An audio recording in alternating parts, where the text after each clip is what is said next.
Okay, welcome all. और voice और screen clear है क्या? यस।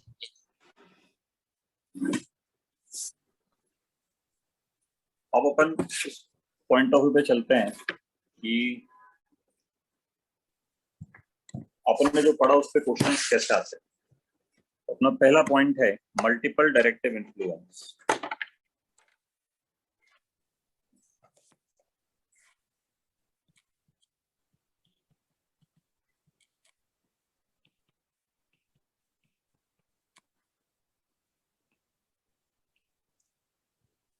मल्टीपल डायरेक्टिव इन्फ्लुएंस का मतलब बेसिकली ये हो गया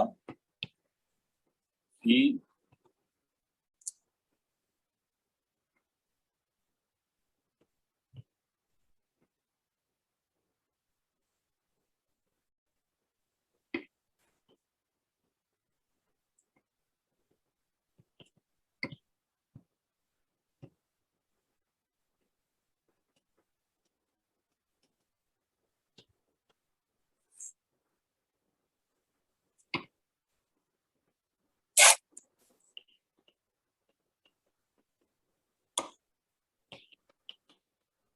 when two or more groups are attached in ring, most activating group decides position of electrophile.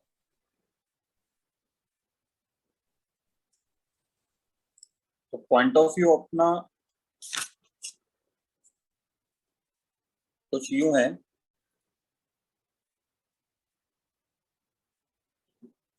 जो अपन ने कल पढ़ा था उसी को कैरी फॉरवर्ड करते हैं कि मान लो हमारे पास ये एक एग्जांपल आ गया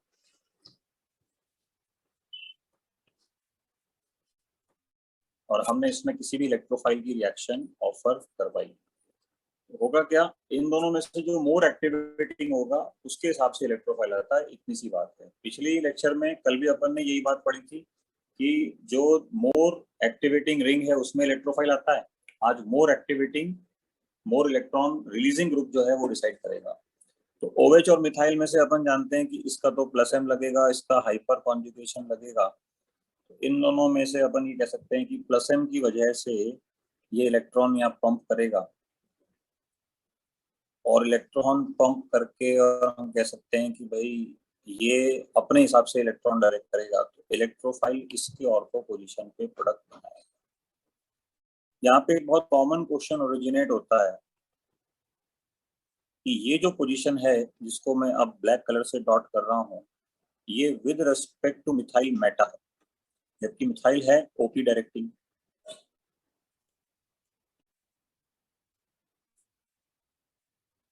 तो ये कॉन्ट्राडिक्शन हो गया। बट मिथाइल के रेस्पेक्ट में ये क्या है, अब इसको अपने को सोचना ही नहीं है, इस पॉइंट ऑफ व्यू पे अपने को चलना ही नहीं है। अपना पॉइंट ऑफ व्यू बड़ा सिंपल रहना चाहिए कि इन दोनों में से मोर एक्टिवेटिंग कौन सा है। इसको अपन कह सकते हैं कि ये मोर एक्टिवेटिंग होगा दोनों में से।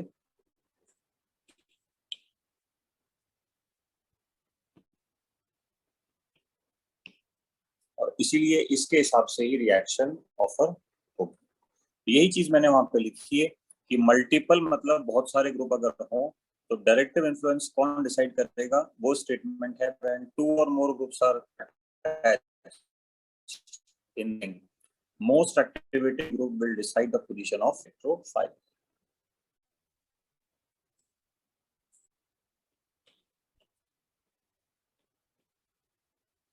इसमें ये वाला एग्जांपल भी आता है और ये बड़ा फेमस एग्जांपल है कि इसमें कैसे होगा। तो आई थिंक ये तो क्लियर है कि OH के हिसाब से इलेक्ट्रोफाइल आएगा।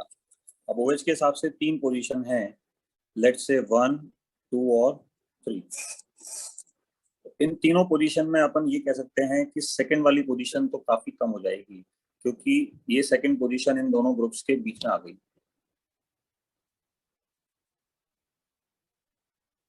इन दोनों ग्रुप्स के बीच में आ गई तो अपन ये कह सकते हैं कि इट इज स्टेरिकली हिंडर्ड।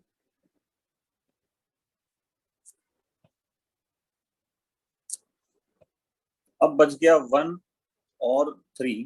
तो 1 और 3 अपने को मेजर प्रोडक्ट दिलवाएंगे और 1 और 3 में जो मेजर प्रोडक्ट होगा वो कौन सा होगा, वो इलेक्ट्रोफाइल पे भी डिपेंड कर सकता है। इलेक्ट्रोफाइल का नेचर कैसा है और बहुत सारे फैक्टर्स हो सकते हैं जो आपको वहां पे ऑन द स्पॉट डिसीजन लेना है। अब इसमें कुछ बच्चे कई बार इस आंसर को यूं ले लेते हैं कि अच्छा ये मिथाइल की वजह से भी तो कॉपरेट हो रहे हैं, क्योंकि मिथाइल ऑर्थो पैरा होता है। तो मैं पहले ही इस बात को क्लियर कर चुका हूँ कि मिथाइल जो लोअर एक्टिवेटिंग है, लेस एक्टिवेटिंग है, उस पॉइंट ऑफ व्यू से तो आपको इसको लेके ही नहीं चलना है। आपको ये मानना है कि भाई मोर एक्टिवेटिंग डिसाइड करेगा, लेस एक्टिवेटिंग से आपको मतलब ही नहीं है। ये पॉइंट ऑफ व्यू आपका चलना चाहिए।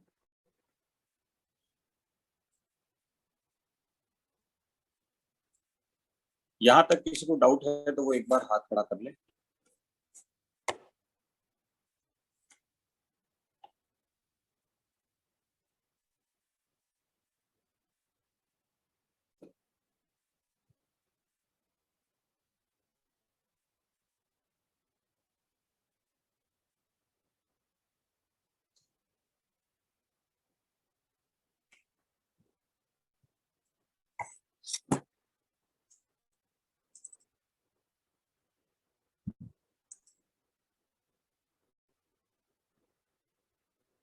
ये पॉइंट ऑफ व्यू उसमें रहता है।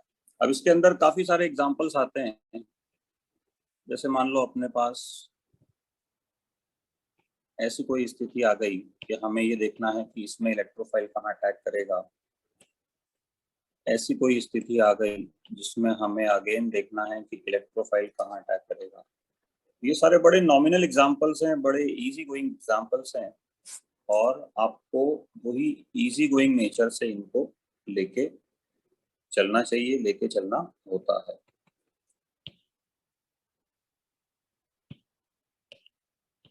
Let's begin. मेरे हिसाब से इलेक्ट्रोफाइल इसमें मिथाइल के साथ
तो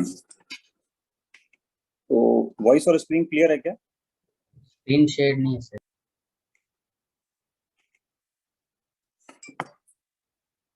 वॉइस और स्क्रीन क्लियर है? स्क्रीन शेयर नहीं है। Yes sir. स्क्रीन तो शेयर है। यस सर, अब हो गया।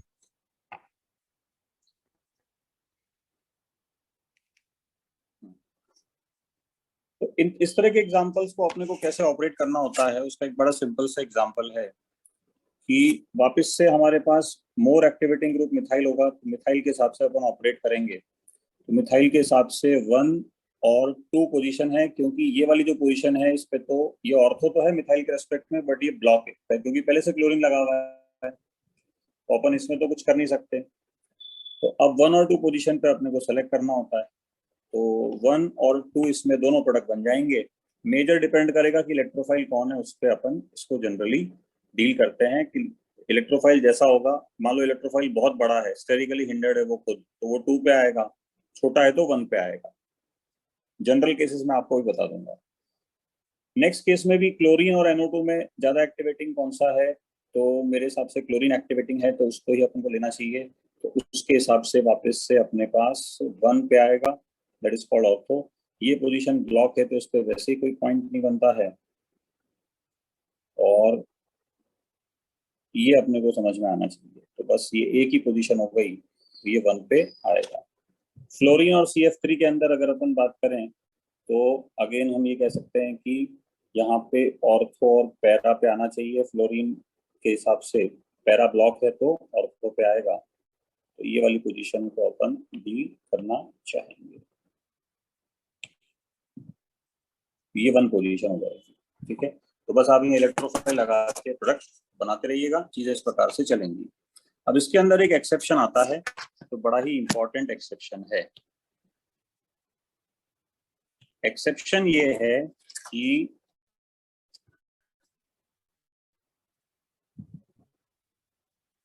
अपने पास, अपने को ये समझ में आना चाहिए कि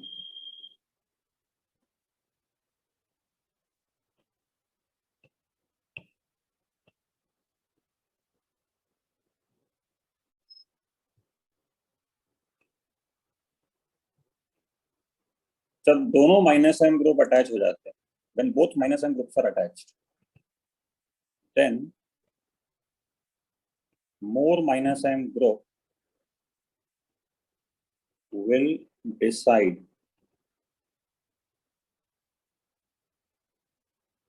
इलेक्ट्रोफिलिक पोजीशन।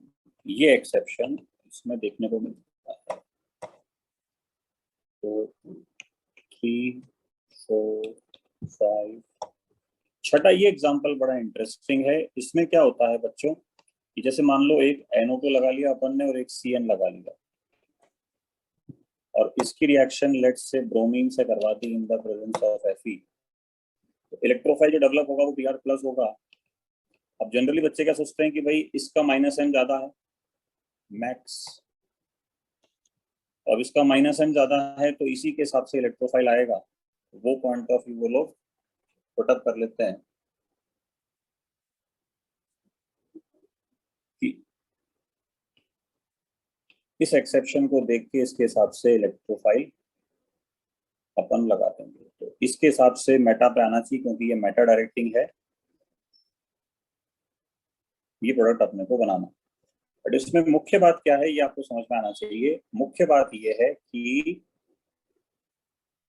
ये रूल ऑफ लॉ नहीं है, क्योंकि रूल ऑफ लॉ की बात करें तो वो फर्स्ट स्टेटमेंट मेरा डिसाइड करता है कि अगर कितने ही ग्रुप हों, आखिर में जो इलेक्ट्रॉन पंप करेगा, जो इलेक्ट्रॉन डेंसिटी क्रिएट करेगा, पॉजिटिव चार्ज तो उसी को देख के जाएगा ना। तो इसीलिए हमने एक स्टेटमेंट दिया कि भाई मोस्ट एक्टिवेटिंग ग्रुप डिसाइड करेगा, और अगर बहुत सारे हो तो भी वही डिसाइड करेगा। बट दोनों -m हो तो जो मोर डीएक्टिवेटिंग हो, है ना, मोर -m ग्रुप, या मैं इसको और लिख देता हूं, मोर डीएक्टिवेटिंग डिसाइड्स।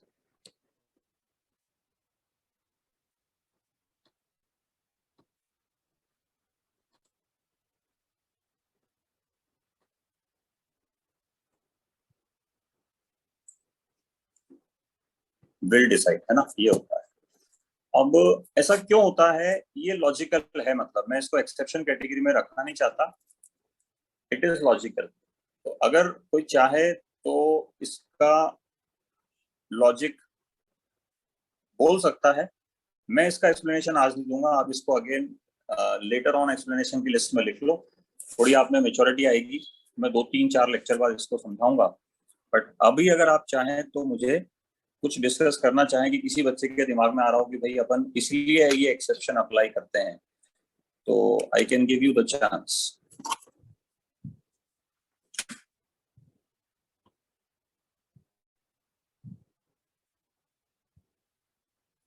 कुछ बच्चों को अनम्यूट किया है मैंने। सर जो -m वाला ग्रुप रहेगा, जो ज्यादा -m लगाएगा वो ज्यादा इलेक्ट्रॉन को खींचेगा। तो इसके वजह से जो मेटा पोजीशन है उसके अकॉर्डिंगली वो ज्यादा एक्टिवेट हो जाएगी, मतलब वहां पर ज्यादा इलेक्ट्रोफाइल अटैक करेगा, इसीलिए ऐसा कर रहे हैं। सर आप तो कंट्रोवर्शियल स्टेटमेंट दे रहे हो ना कि -m ज्यादा होगा तो, सर -m ज्यादा होगा तो इलेक्ट्रॉन को ज्यादा खींचेगा। हाँ, तो इलेक्ट्रॉन डेंसिटी कम हो जाएगी वहां पे, तो उसके हिसाब से तो नहीं आना चाहिए ना। नहीं सर, जैसे हम लगाते थे ना, जहां पर जो -m वाला ग्रुप है, जो इलेक्ट्रॉन को खींचने वाला ग्रुप है, उसके अंदर हम मेटा पे लगाते थे। तो यहाँ पर जो -m ज्यादा लगाएगा उसके अकॉर्डिंगली हम मेटा पे देखेंगे। चलो, और कोई विचार? सर इसलिए होगा क्योंकि जब NO2 का -m लगेगा वो बहुत स्ट्रांगली लगेगा, और क्योंकि पर जो मेटा पोजीशन है NO2 के रेस्पेक्ट में, उस पर NO2 का -m नहीं लगता, इसलिए वहां पर रिलेटिवली ज्यादा होगी उसकी इलेक्ट्रॉन डेंसिटी। NO2 के -m की वजह से पैरा और ऑर्थो पोजीशन पर ज्यादा पॉजिटिव चार्ज आएगा, तो जो मेटा पोजीशन है अटैक होने के चांसेस ज्यादा होंगे। रिलेटिव चांसेस ज्यादा होंगे, यूं?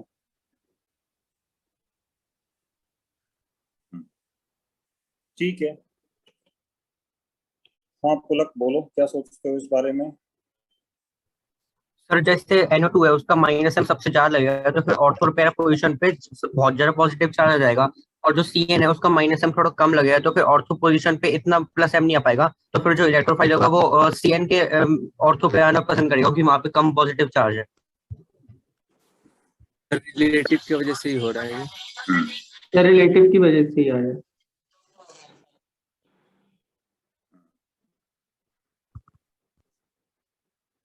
ठीक है, मतलब वो आप सब लोग एक ही डायरेक्शन में सोच रहे हो, और उसका डायरेक्शन एक्चुअली कहीं थोड़ा सा और है कहीं डिफरेंट है ना। चलो, मैंने सुन लिया आपकी बात, और वो जो एक्सपेक्टेड रीजंस होते हैं हर साल वो बच्चे एक ही रीजन देते हैं। ठीक है, तो आप एक काम करना, मैं इसको बता देता हूँ आपको। ये वाला जब एग्जाम्पल आप एग्जाम्पल लिखो ना, तो इसमें थोड़ा सा पेज छोड़ देना, है ना, एक 1 ब्लैंक पेज।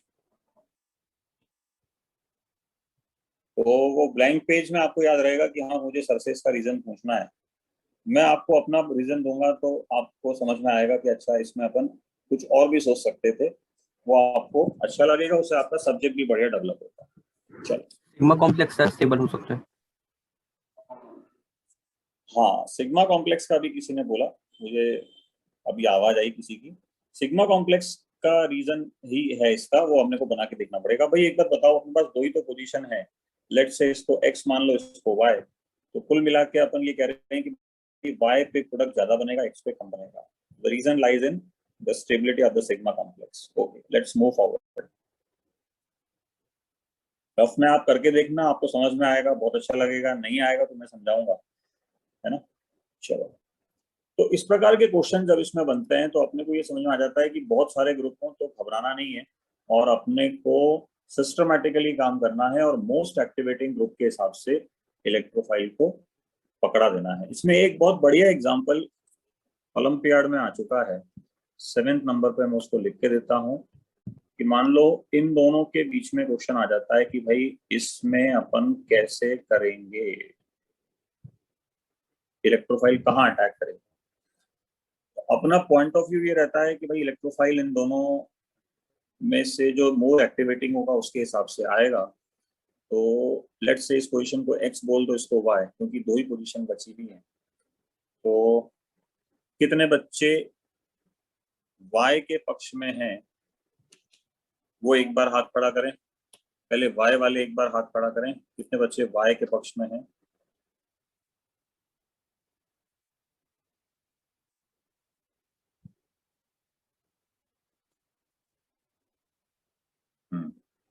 दो बच्चे हैं y के पक्ष में। ठीक है भाई। हाँ सिद्धार्थ, y पे क्यों आएगा एक बार ये बताना। सर इसमें सर CH3 सर इसमें ज्यादा वो लगाएगा सर, प्लस सर CH3 के अकॉर्डिंग ही वाई पाएगा इसमें। हाइपर कॉन्जुगेशन CH3 में 3 H होंगे और सर दूसरे वाले ग्रुप में सर एक भी हाइपर कॉन्जुगेशन की H नहीं है सर, इसलिए बोला वाई पे। तो आपने आंसर तो गलत दे दिया ना एक्चुअली। देखो इसमें प्लस आई से नहीं देखेंगे, हाइपर कॉन्जुगेशन से देखेंगे, ये आपको समझ में आना चाहिए। हाइपर कॉन्जुगेशन इसके 3 है और इसके हाइपर कॉन्जुगेशन 0 है। तो इट इज सेल्फ एक्सप्लेनेटरी कि ऊपर वाला मोर इलेक्ट्रॉन रिच है, तो उसके हिसाब से इलेक्ट्रोफाइल आएगा, है ना। मोर इलेक्ट्रॉन रिलीजिंग अपन इसको कह सकते हैं।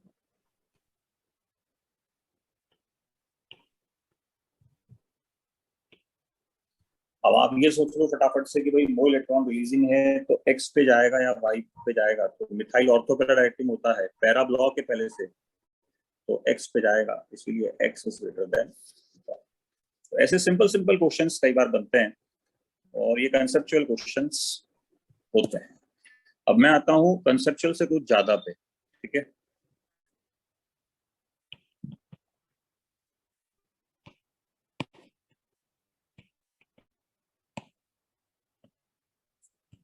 कि नैप्थलीन के अंदर इलेक्ट्रोफिलिक सब्स्टिट्यूशन कैसे होता है। तो नैप्थलीन बना दी मैंने आप लोगों के लिए। अपन जानते हैं नैप्थलीन के अंदर दो ही पोजीशंस होती हैं। 11th क्लास में मैंने ये बताया भी था, they are alpha and beta. इस पोजीशन को वापस बीटा बोलेंगे, इसको अल्फा, और ये वापस अल्फा और बीटा। इलेक्ट्रोफाइल अगर इसमें ये पूछा जाए कि भाई नंबर ऑफ प्रोडक्ट्स कितने बन सकते हैं, तो आपको रिपोर्ट करना है 2 प्रोडक्ट बनेंगे। बना के दिखा देता हूं। एक बार अल्फा बनेगा और एक बार बीटा। क्वेश्चन वापस से यही उठता है कि इन दोनों में से ज्यादा कौन सा बनेगा। ये लास्ट पेरिफेरी है अपने एग्जामिनेशन की, जो एग्जामिनेशन में क्वेश्चन आता है। मतलब आईआईटी और ओलंपियाड में नैप्थलीन तक लास्ट बनेगा, इसके आगे क्वेश्चन इंटरेस्टिंग होते हैं बट अपने सिलेबस में नहीं है। तो अब इन दोनों में ज्यादा कौन सा बनेगा मैं उस पर आता हूँ। आइए अपन वापस से वही मेहनत करते हैं।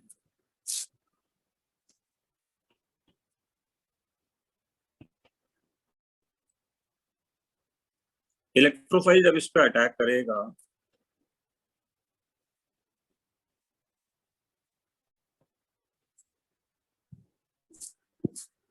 तो एक तो ये स्थिति आएगी और दूसरी ये स्थिति आएगी। दो पोजीशन है जहां पे अटैक कर सकते। एक बार अल्फा पे अटैक, एक बार बीटा पे अटैक। तो सिग्मा कॉम्प्लेक्स बनेंगे दोनों। और मेरे हिसाब से जो नीचे वाला सिग्मा कॉम्प्लेक्स है वो लेस स्टेबल है।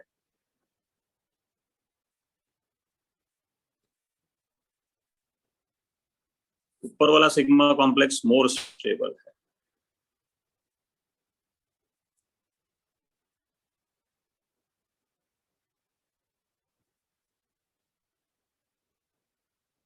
क्यों है? हो सकता है कुछ बच्चे ये भी सोच रहे हो कि क्यों है। तो आई थिंक ये 11th क्लास में पढ़ाया था, मैं आपको दोबारा इसका रीजन बता देता हूँ कि इसमें लीनियर कॉन्जुगेशन मिलेगा। मैं इसको ब्लैक कलर के मार्कर से दिखा रहा हूँ आपको। ये देखिए आप, जबकि इस वाले नीचे वाले सिग्मा कॉम्प्लेक्स में क्या होगा कि ये जो पॉजिटिव चार्ज है जब ये कॉन्जुगेशन करके इस पॉइंट पे आएगा तो इसके पास चॉइस है क्रॉस कॉन्जुगेशन, या तो ये इधर जाए, आई मीन टू से लेफ्ट या राइट। जो मैंने डॉट बनाया ना, वहां आने के बाद ये 2 पॉइंट्स पे जा सकता है, तो इसे क्रॉस कॉन्जुगेशन कहते थे। तो हम ये कहेंगे कि भाई less stable sigma complex due to cross conjugation. तो आई थिंक अपन कंसेप्ट तो जानते ही हैं कि रेट प्रोपोर्शनेट टू, एक तो इलेक्ट्रॉन डेंसिटी होती है और दूसरी स्टेबल सिग्मा कॉम्प्लेक्स होती है। तो स्टेबल सिग्मा कॉम्प्लेक्स के पॉइंट ऑफ व्यू से अपन ने आंसर दे दिया कि बनेंगे दोनों, बट क्योंकि ये वाला सिग्मा कॉम्प्लेक्स ज्यादा स्टेबल है तो यहीं से एरोमेटिसिटी वापस ज्यादा आएगी, मेजर, और यहाँ से एरोमेटिसिटी वापस थोड़ी सी कम आएगी, माइनर।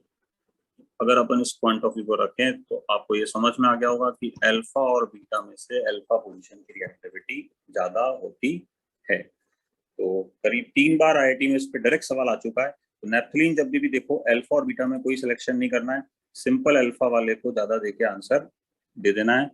रीजन आपको मालूम होना चाहिए, बट इतना टाइम नहीं है कि अपन बार बार ऐसा बना के देख रहे हैं। थोड़ा लेवल और बढ़ाते हैं, हालांकि मैंने कहा था कि भाई ये अपने सिलेबस में नहीं है।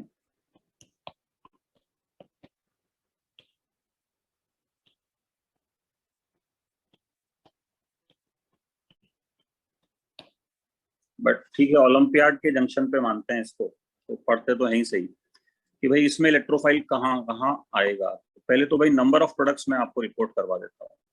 तो नंबर ऑफ प्रोडक्ट्स की अगर बात करें अपन, तो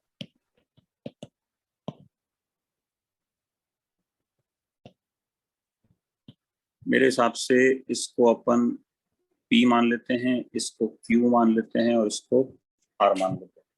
तो 3 पोजीशन हो जाएंगी, तो इसका मतलब 3 प्रोडक्ट मिल जाएंगे इसमें। यहाँ पे आपको मालूम है कि भाई A B C D E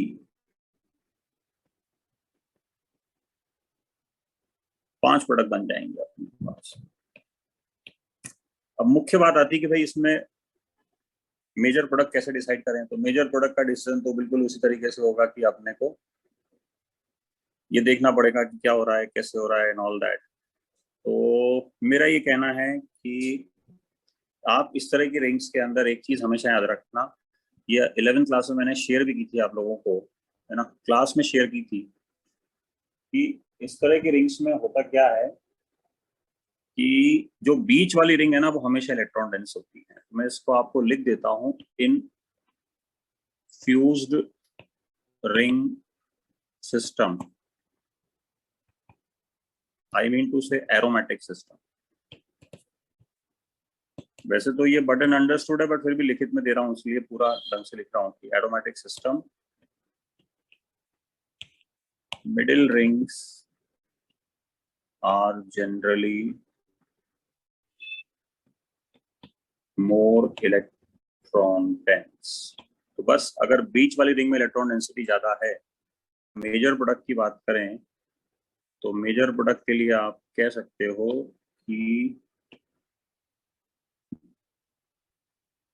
यहाँ मेजर होगा R और यहाँ मेजर होगा E। ये प्रोडक्ट मेजर बन जाएगा अपने पास बीच वाली रिंग के अंदर, है ना। इसका रीजन भी वो एक तरीके से और सोच सकते हो आप इसको, एक काम करो, सबका सिग्मा कॉम्प्लेक्स बना लो, R पे अटैक से अलग, P Q A B C D सबसे अलग अलग बना लो। तो जब आप R से सिग्मा कॉम्प्लेक्स बनाओगे ना तो उसकी स्टेबिलिटी ज्यादा आएगी, T से बनाओगे तो उसकी स्टेबिलिटी ज्यादा आएगी। बट IIT या ओलंपियाड दोनों एग्जाम में इतना टाइम नहीं है कि आप इतनी मेहनत करो, इसलिए मैंने आपको ये पॉइंट ऑफ व्यू दे दिया, इससे आप सवाल करना बहुत जल्दी हो जाएगा। बट ये फ्यूज सिस्टम में लगाना है, ये भी बात ध्यान रखनी है आपको, है ना, ये फ्यूज सिस्टम में लगेगा, बाईफिनाइल के अंदर नहीं लगेगा ये, क्योंकि बाईफिनाइल में तो रिंग ही 2 हैं, तो मिडिल वाले रिंग का कंसेप्ट ही नहीं है। तो बाईफिनाइल में तो अपन जानते हैं कि एक फिनाइल दूसरे फिनाइल के लिए प्लसन का काम करेगा। तो अपन जानते हैं कि भाई एक फिनाइल को ग्रुप मान लो, दूसरे फिनाइल में ऑर्थो मेटा पैरा 3 पोजीशन होती है, तो ऑर्थो और पैरा हो जाएंगी, है ना, in case of biphenyl. Electrophile को ऑर्थो और पैरा पे लगा।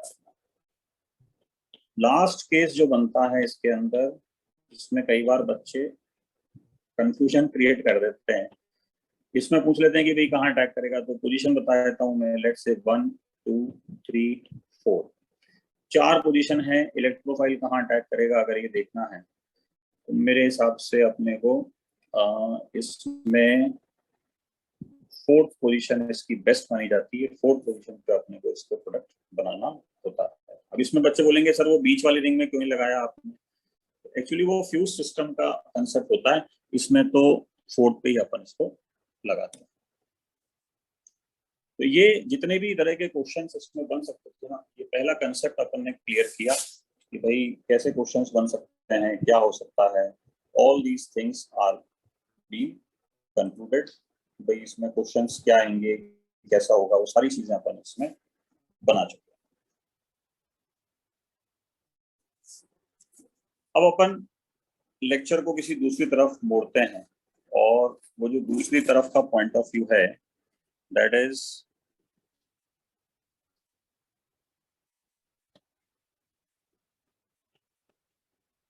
Drawbacks of Friedel-Crafts reaction.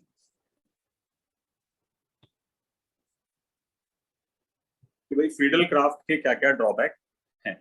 Friedel-Crafts के करीब 3 या 4 ड्रॉबैक हैं। उनमें से मैंने आप लोगों को 2 तो पिछली बार बता दिए थे, पिछले लेक्चर में बता दिए थे। पहला लेक्चर था कि जो -m रिंग्स होती हैं, इसमें ये ध्यान रखना है कि -m वाली रिंग्स जो हैं वही होंगी, -i वाली नहीं चलेंगी इसमें, है ना। तो -m rings does not shows Friedel-Crafts reactions. ये अपने को बात समझ में आनी चाहिए।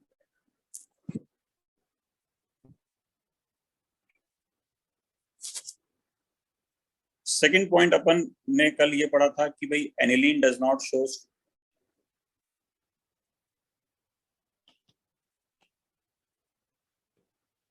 Friedel-Crafts reactions. इसके रीजन भी मैं आपको रिवाइज करवा देता हूँ, क्योंकि ये बहुत बार आईआईटी में पूछा जा चुका है। बहुत का मतलब वाकई में बहुत बहुत बार। तो -m ring does not show Friedel-Crafts का कारण ये था कि इलेक्ट्रॉन डेंसिटी बहुत ही कम हो जाती है। इलेक्ट्रॉन डेंसिटी बहुत ही कम होगी तो फ्रीडल-क्राफ्ट कैटेगरी नहीं होगी, बाकी रिएक्शन चलती रहेंगी। एनिलीन क्यों नहीं शो करता, उसके पीछे रीजन बिल्कुल अलग था। उसके पीछे रीजन ये था बच्चों कि इलेक्ट्रॉन डेंसिटी तो यहाँ बेंजीन रिंग के अंदर ठीक ठाक थी due to +m, but nitrogen के लोन पेयर AlCl3 के साथ कॉम्प्लेक्स बना लेते, ये इसमें एक इश्यू आता है ना। तो ये मैंने डिटेल्स आपको दे दी थी। अब मैं तीसरे पॉइंट पे आता हूँ, और तीसरा पॉइंट ये था कि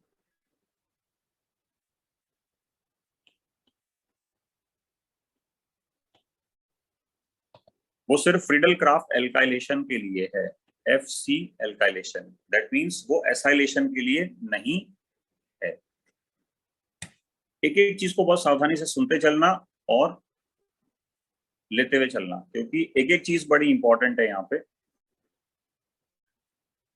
ऊपर वाले दोनों एक्सेप्शन फ्रीडल-क्राफ्ट लिखा हुआ है, मतलब एल्काइलेशन एसाइलेशन दोनों के लिए हैं। नीचे वाला सिर्फ एल्काइलेशन के लिए है, तो मैं लिख देता हूँ फ्रीडल-क्राफ्ट एल्काइलेशन ओनली। इसको मैं शॉर्ट में लिखता हूं कि पॉली एल्काइलेशन अकर्स।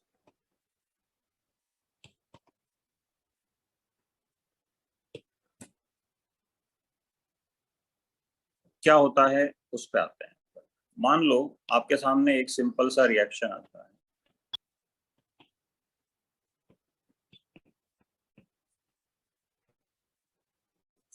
बेंजीन की रिएक्शन CH3Cl/AlCl3 के साथ करवाई गई। आप बोलोगे सर ये तो बहुत सिंपल रिएक्शन है, पहले ये दोनों मिलके कॉम्प्लेक्स बना लेंगे,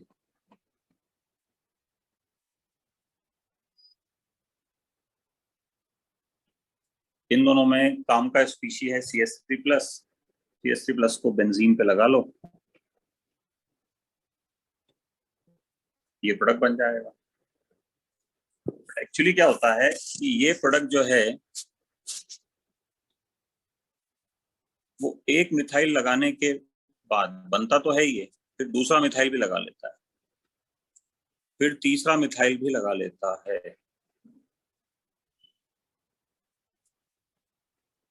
and this is called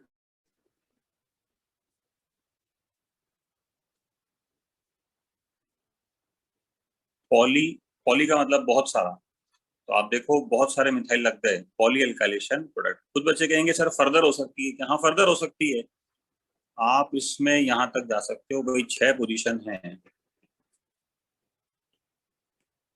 hexamethyl benzene भी आपको प्राप्त हो सकता है। अब इसमें समस्या कई बार ये आती है कि सब्जेक्ट जो लोग नहीं समझते हैं वो कहते हैं कि सर एक काम करो यहाँ पे 1 मोल ले लो, तो 1 मोल लेने से हो सकता है समस्या सॉल्व हो जाए। तो 1 मोल लेने के बावजूद भी ये पॉली एल्काइलेशन होता है। क्यों होता है, अब अपन उस पर चलते हैं। हालांकि ये बात मैं आपको समझा चुका हूं, जो बच्चे ध्यान से पढ़ते हैं, मेरी बात ध्यान से सुनते हैं, वो बात को पकड़ लेंगे कि हाँ सर ये पता है हमें कि क्यों हो रहा है। यही रिएक्शन है। अब इसमें एक्चुअली क्या हुआ कि मान लो आपने ये इक्विवेलेंट अमाउंट में ले लिया, 1 मोल ले लिया, तो भी रिएक्शन आगे चलेगी। ये बनने के बाद रिएक्शन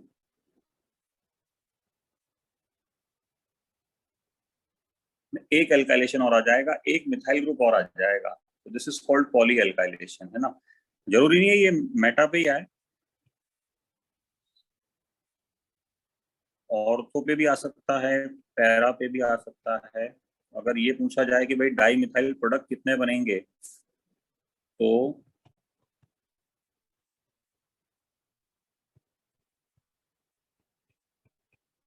डाई मिथाइल प्रोडक्ट 3 हो जाएंगे, ऑर्थो, मेटा, पैरा। एक चीज आपने देखी होगी कि मैंने यहाँ पे मेटा पे लगाया, ये क्या हुआ, कहाँ गया? अच्छा बीच में ये एक पेज छूट गया है, ब्लैंक पेज छूट गया, मुझसे गलती हो गई शायद। एक चीज आपने देखी होगी कि मैंने यहाँ पे मेटा पे लगाया और तीसरी बार वापस मेटा पे लगाया। इसका नाम भी बड़ा इंपॉर्टेंट है, mesitylene. Very good, excellent answer. किसी एक बच्चे ने इसका आंसर भी दे दिया है। तो ये ऑब्जर्वेंस होता है बच्चों का, जो बच्चे वाकई में सेलेक्ट होने के लिए आते हैं, पढ़ने के लिए आते हैं ना, भाई कुछ तो ऐसे आते हैं तमाशा करने के लिए। तो जो पढ़ने के लिए आते हैं वो देखते रहते हैं कि हाँ सर ने, भाई आप एक बात बताओ, ये ऑर्थोपेरा डायरेक्टिंग ग्रुप होता है, बट इसमें मैंने जानबूझ के मेटा पे लगाया और फिर मेटा पे लगा लिया, तो कोई बात तो होगी। तो इसका एक्सप्लेनेशन मैं समय आने पे दूंगा, है ना। टॉपिक अभी ये नहीं चल रहा कि ये मेटा पे क्यों आया, टॉपिक अभी ये चल रहा है कि पॉली एल्काइलेशन क्यों हो रहा है, in spite we had the 1 mole availability of each of the reactant. तो इसका रीजन मैं आपको बता चुका हूं, आप 30 सेकेंड्स दे रहा हूं, आप थोड़ा सोचो और फिर मैं अभी दोबारा बता दूंगा 30 सेकेंड में, और क्या है। पर इस चीज को डिस्कस किया है मैंने, 15-20 मिनट, आधा घंटा लगाया था मैंने ग्रिग्नार्ड रिएजेंट के अंदर, हिंट भी दे रहा हूं।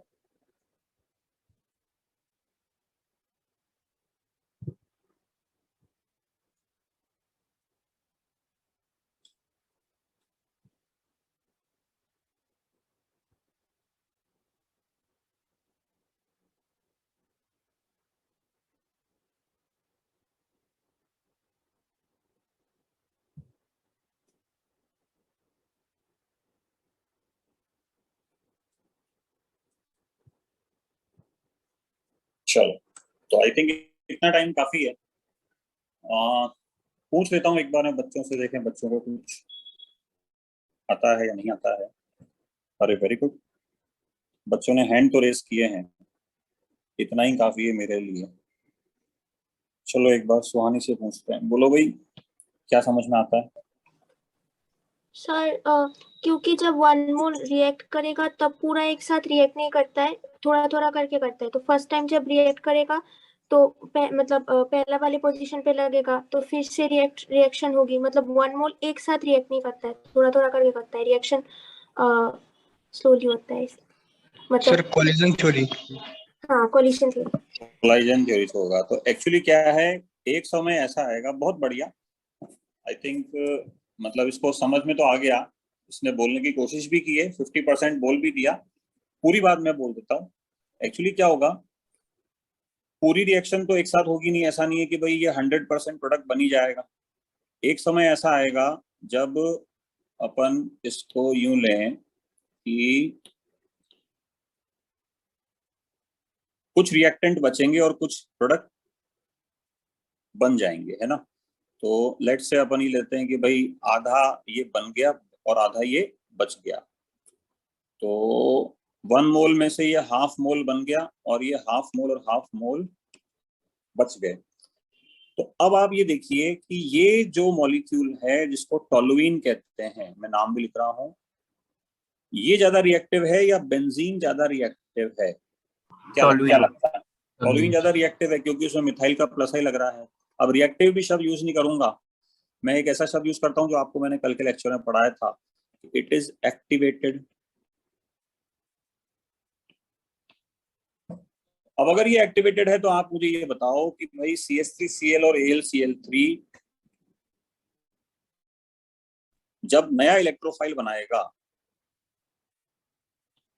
CH3 प्लस इलेक्ट्रोफाइल बनाएगा, तो वो बेंजीन पे अटैक करना पसंद करेगा या बने हुए प्रोडक्ट पे? बने हुए प्रोडक्ट पे अटैक करेगा और इसीलिए ये डाइमिथाइल हो जाएगा। अब और मजा आएगा इसमें आगे, है ना। और मजा कैसे? अब तो दो मिथाइल लग गए, तो फिर इसी के ऊपर एल्काइलेशन होता जाएगा और तब तक होता जाएगा जब तक सारी पोजीशंस पे मिथाइल ना आ जाए, क्योंकि एक्चुअली जो प्रोडक्ट बन रहा है ना वो ज्यादा एक्टिवेटेड है, वो ज्यादा रिएक्टिव है, तो वो रिएक्शन करना ज्यादा पसंद करेगा। ये इसका रीजन होता है। तो ये पूछा था इन्होंने, काफी लोग नहीं पढ़ाते थे पॉली एल्काइलेशन, पिछले साल आया था ये IIT में, तो ये सही हुआ था बच्चों का। पूछा था उन्होंने कि भाई क्या समस्या आती है इसके अंदर। तो ये समस्या आती है कि भाई आप एक मिथाइल लगाने चले थे बट फिर 2 लग जाते हैं, फिर 3 लग जाते हैं, फिर 4, 5 और 6 तक लग जाते हैं, HMB बन जाता है। HMB मतलब होता है हेक्सामिथाइल बेंजीन। ये अपने को इसमें ध्यान में रखना होता है। अब इसमें एक छोटा सा क्रॉस क्वेश्चन आता है, वो भी मैं आपको दे देता हूँ। क्रॉस क्वेश्चन ये होता है बच्चों, why polyacylation is not observed। तो मान लो ये बेंजीन है, इसकी रिएक्शन मैंने CH3COCl/AlCl3 के साथ करवाई, ये पहला एसाइलेशन हो गया। अब दूसरी बार करवाने में क्या समस्या आ रही है? Anybody can help?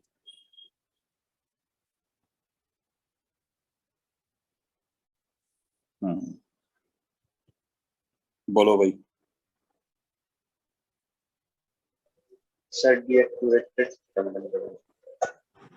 डीएक्टिवेटेड है तो रिएक्शन स्लो होगी, बट होनी तो चाहिए।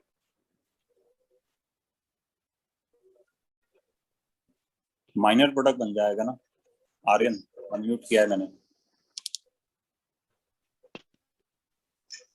अगर मान लो मल्टीपल चॉइस में पूछे पॉसिबल प्रोडक्ट्स बन सकते हैं क्या, उस पॉइंट ऑफ व्यू से पूछे तो क्या करोगे?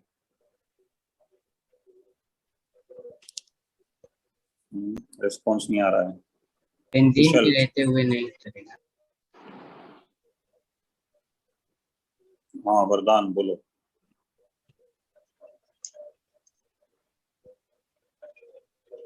सर बनना नहीं चाहिए क्योंकि बेंजीन उस ज्यादा रिलेटिवली ज्यादा एक्टिवेटेड है उससे, जो प्रोडक्ट है हमारा। बट कोलाइजन थ्योरी की माने तो थोड़ा बहुत बनना चाहिए।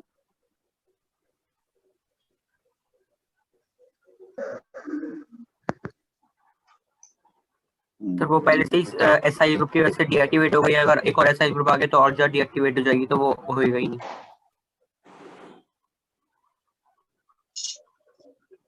भाई 8 या 10 बच्चों को अनम्यूट किया था, किसी का भी आंसर नहीं आया।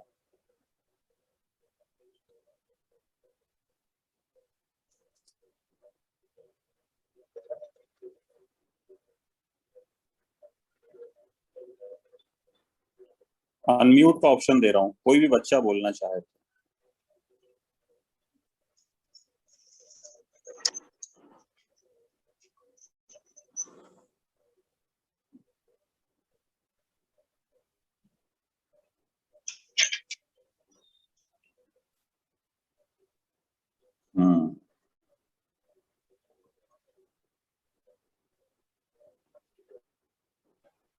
सर हिंड्रेंस 0.1 लगेगा उस पे rule number 1। Intermolecular ring formation हो जाएगा। नहीं नहीं नहीं, वो 0.1 लगेगा। ये किसने बोला? एक मिनट, वो कौन बच्चा था? सर ब्लॉक्ड वाला सर माइनस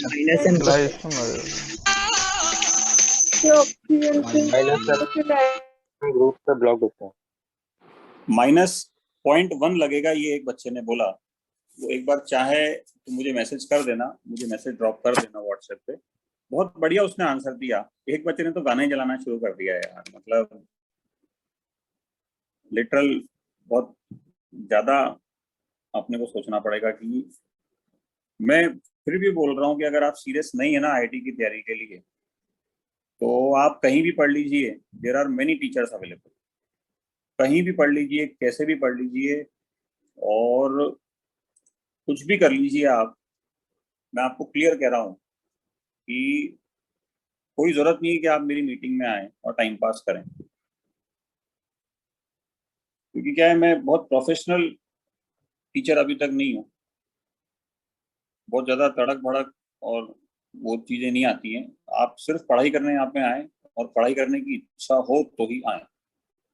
गाने वाने चलाना तो बहुत ज़्यादा बदतमीजी में आता है यार। चलो, एक बच्चे ने बहुत अच्छा आंसर दिया, 0.1 लग जाएगा। नोटिस करो कि जैसे ही अपन ने इसको बना लिया तो ये ग्रुप -m हो गया।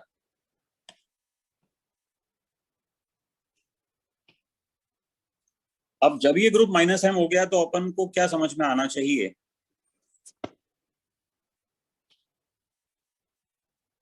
कि अभी पढ़ा के आ रहा हूं, एक बच्चे ने बोला 0.1 लग जाएगा। -m ग्रुप में फ्रीडल क्राफ्ट रिएक्शन फर्दर होती ही नहीं है,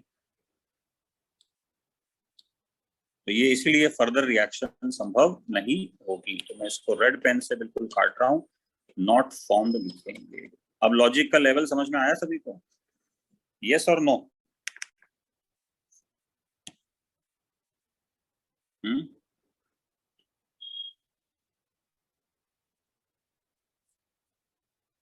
आर्यन, बात समझ में आई क्या? यस। हाँ, तो ये लॉजिक्स बड़े हार्ड रखने हैं अपने को, ये कहना चाहता हूँ। चलो ओके, तो ये अपने को ध्यान रखना होता है कि भाई ये पॉली एल्काइलेशन एक ड्रॉबैक होता है। अब अपन नेक्स्ट पॉइंट पे चलते हैं कि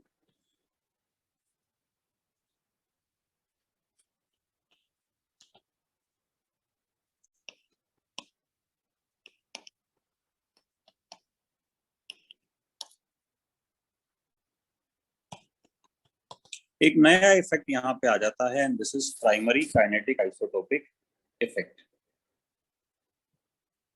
प्राइमरी काइनेटिक आइसोटोपिक इफेक्ट क्या होता है, इसको मैं आपको यूं समझाता हूं कि पहले तो ये देख लेते हैं। बेंजीन और ड्यूटेरोबेंजीन में जब अपन रेट ऑफ रिएक्शन कंपेयर करते हैं ना,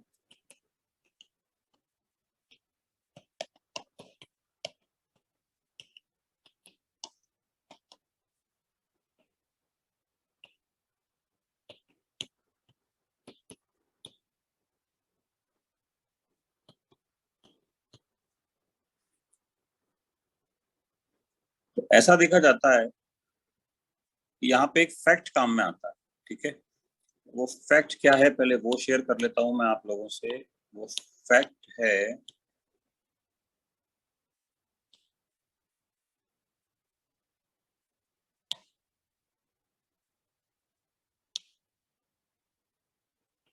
CH और CD में से जो बॉन्ड एनर्जी है वो CH बॉन्ड की कम होती है, और ड्यूटेरियम वाला बॉन्ड ज्यादा स्ट्रॉन्ग होता है। ठीक है, अब आइए मैं आपको रिएक्शन लिख के बताता हूँ।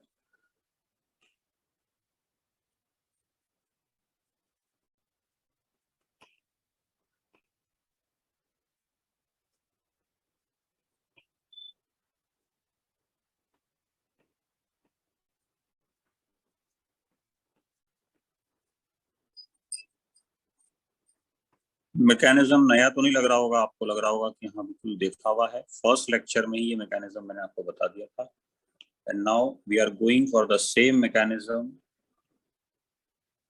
But with deuterobenzene. सब जगह डी लगा हुआ है, मैं बार बार लिखूंगा नहीं, आपको ये अंडरस्टूड रहेगा।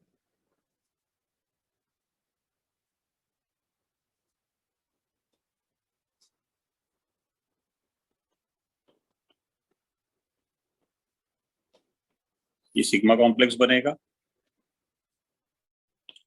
यहां से H+ बाहर निकला था, यहां से D+ बाहर निकलेगा।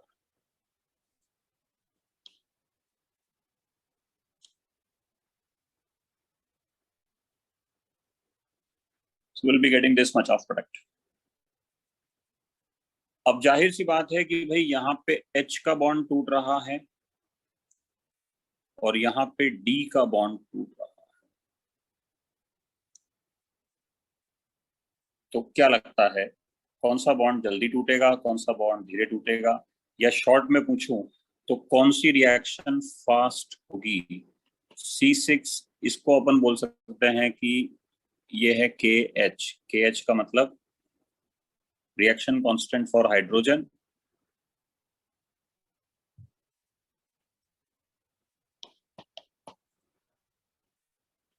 और ये है KD reaction constant for deuterium. तो कौन सा फास्ट होगा और कौन सा स्लो होगा?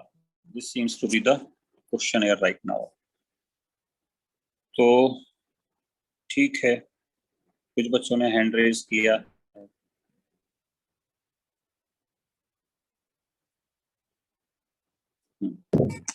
सर CH बॉन्ड जल्दी टूटेगा क्योंकि एनर्जी कम है उसकी। ठीक है, हाइड्रोजन वाली फास्ट होगी, ऊपर वाली फास्ट होगी या स्लो? यस सर, फास्ट होगी। ऊपर वाली फास्ट होगी, तो दैट मींस हम ये कह सकते हैं कि ऊपर वाली रिएक्शन फास्ट होगी, तो KH is greater than KD। यही हुआ ना? Yes sir. ऐसा नहीं होता, सेम रेट से चलता है। That means KH is almost equal to KD। इन दोनों में डिफरेंस बहुत ही कम आता है, ठीक है, 1.07 रहता है। 1.07 का मतलब 1 ही हो गया, मतलब तो KH equal to KD equal to 1 हो गया। 1 का मतलब अपन मानेंगे कि बराबर है ये तो दोनों के दोनों। इस चीज को हम लोग बोलते हैं कि in electrophilic substitution reaction kinetic isotopic effect, full spelling मैंने लिख रखी है, काइनेटिक आइसोटोपिक इफेक्ट, उसको शॉर्ट में लिखा है KIISOTFF इज एब्सेंट। एब्सेंट का मतलब क्या हुआ, बात समझिए, टेक्निकल लैंग्वेज है, सुपर टेक्निकल है। आइसोटोप के आने की वजह से केमिकल काइनेटिक्स, काइनेटिक्स का मतलब रेट ऑफ रिएक्शन पे इफेक्ट एब्सेंट है, मतलब नहीं पड़ा। आइसोटोप आप लगाओ या मत लगाओ, रेट ऑफ रिएक्शन बिल्कुल सेम है। अब ऐसा क्यों है, मैं उस पॉइंट ऑफ व्यू पे आता हूं। अपन ने देखा कि भाई C6H6 भी उसी रेट से रिएक्शन कर रहा है, ड्यूटेरियम लगाने से भी सेम रिएक्शन हो रही है। तो ऐसा क्यों है, उसका कारण बड़ा सिंपल सा है कि नोटिस करो ये स्टेप कैसी हुआ करती थी।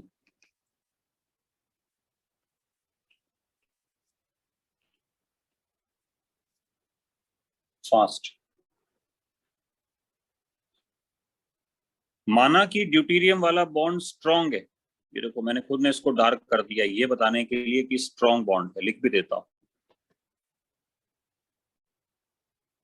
स्ट्रॉन्ग बॉन्ड है बच्चों। मगर एक चीज सोचो,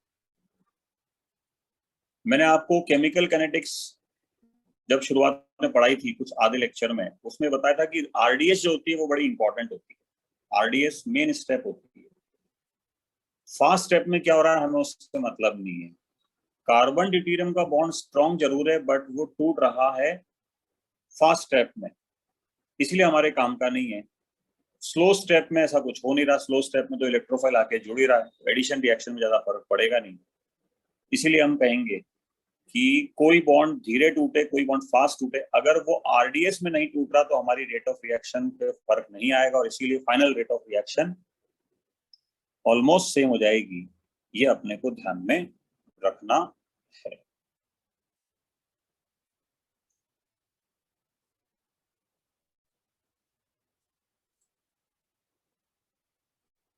तो ये हेडिंग बड़ा इंपॉर्टेंट है। काइनेटिक, काइनेटिक मतलब होता है रेट ऑफ रिएक्शन, रेट या स्पीड। आइसोटोप मतलब आइसोटोप लगाने से रिएक्शन की स्पीड में फर्क पड़ा या नहीं पड़ा, तो मैंने उसका जवाब लिखा है कि इलेक्ट्रोफिलिक सब्स्टिट्यूशन जो रिएक्शन होती है उसमें काइनेटिक आइसोटोपिक इफेक्ट नहीं होता है, मतलब आइसोटोप लगाने से कोई फर्क नहीं पड़ता है। ये पॉइंट ऑफ व्यू अपने पास है, ठीक है। ये बहुत इंपॉर्टेंट पॉइंट है, मतलब मैं अगर यूं कहूं तो आज के लेक्चर के 17 पेज हो गए हैं और ऑलमोस्ट सभी पेजेस जो हैं वो एक से बढ़ के एक है। सारे जो कंसेप्ट है ना आज की तारीख में वो बहुत इंपॉर्टेंट डिलीवर हो रहे हैं, ठीक है।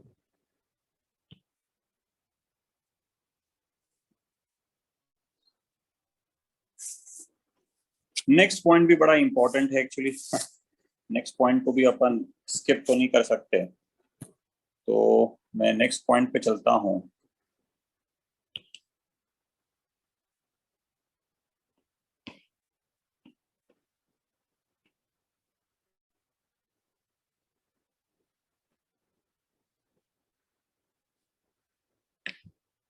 How to prepare propyl benzene. बड़ा प्रैक्टिकल और छोटा सा क्वेश्चन है कि भाई प्रोपाइल बेंजीन कैसे बनाएं। तो मैं इस पे 2-3 सजेशन देता हूं आपको। कुछ बच्चे बोलेंगे सर आपने क्या पूछ लिया, इतना सिंपल क्वेश्चन तो बेइज्जती महसूस करवाता है। सिंपल है, फील्ड क्राफ्ट एल्काइलेशन करवा दो तो CLE लेके जाएगा और इससे प्रोपाइल बेंजीन बन जाएगा। ये तो बहुत ही सिंपल हो गया, क्या लगता है आप?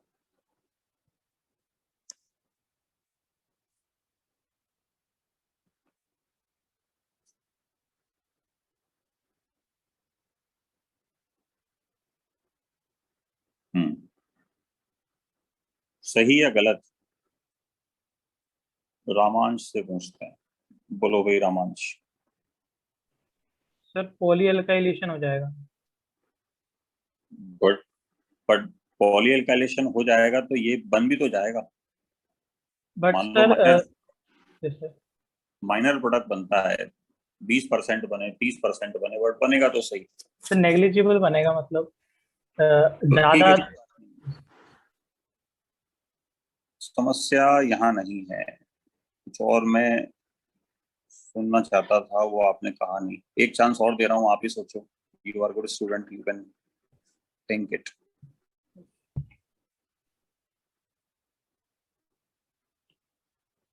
हाँ, कुछ बच्चों को मैंने और चांस दिया है, पूछिए फटाफट। इसमें आईसी प्रोवाइड करेंगे। बहुत बढ़िया, किसने दिया ये जवाब? ये बनेगा ही नहीं, माइनर प्रोडक्ट भी नहीं बनेगा, पॉली एल्काइलेशन समस्या नहीं है, क्योंकि आपको याद होगा इसमें रीअरेंजमेंट हो जाता था। आया कुछ याद? प्रोडक्ट का नाम बताएगा कोई बच्चा?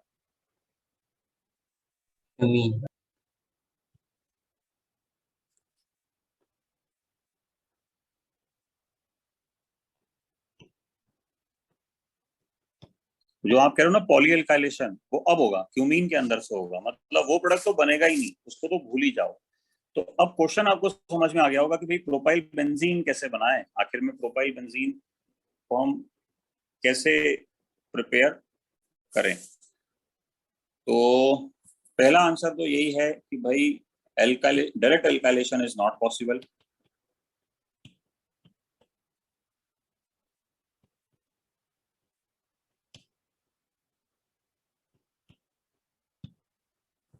तो जब डायरेक्ट एल्काइलेशन नहीं होगा तो क्या होगा, वो एक बार अपन सोच लेते हैं, वो एक बार अपन देख लेते हैं। Hence direct alkylation is not possible, है ना। इसका एक बड़ा सिंपल सा आंसर है, वो मैं आपको देता हूँ कि जैसे बेंजीन है तो आप पहले इसमें इसकी रिएक्शन करवाओ। ये तो फ्रीडल-क्राफ्ट एसाइलेशन है, ये आप समझ गए होंगे। और उसके बाद इसका रिडक्शन करवा दो। आपको याद होगा ZnHg/HCl, नाम भी याद होगा, क्लेमेंसन रिएक्शन होती थी। तो कीटोन्स को ये प्रोपाइल बेंजीन में परिवर्तित कर देगा। दो तरीके और याद आ रहे हैं मेरे को, दो तरीके और शेयर करता हूं आपसे, है ना। क्वेश्चन अलग नहीं है, क्वेश्चन सेम ही चल रहा है। इन दोनों में से किस तरीके से प्रोपाइल बेंजीन बन सकता है, थोड़ा सोच के बताओ।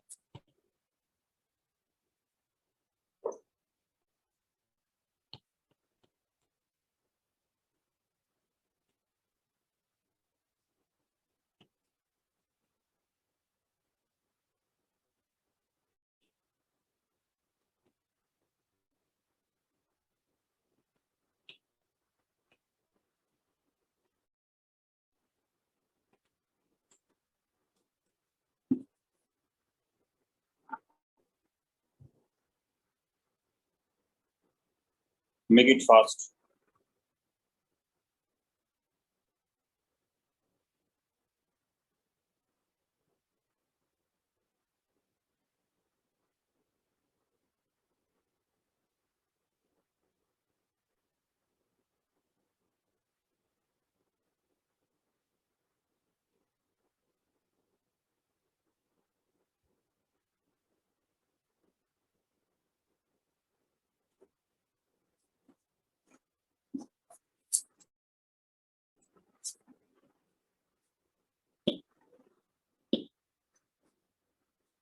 तो इसमें क्या होगा, फर्स्ट वाले से बन जाएगा आराम से, है ना। मैं बना के दिखा देता हूँ आपको कि ये इसको लेके जाएगा और आपके पास तो इसमें कैटायन होगा, वो ये होगा। इस कैटायन को आप बेंजीन पे सब्स्टिट्यूट करवा दो और डबल बॉन्ड का फिर रिडक्शन करवा दो।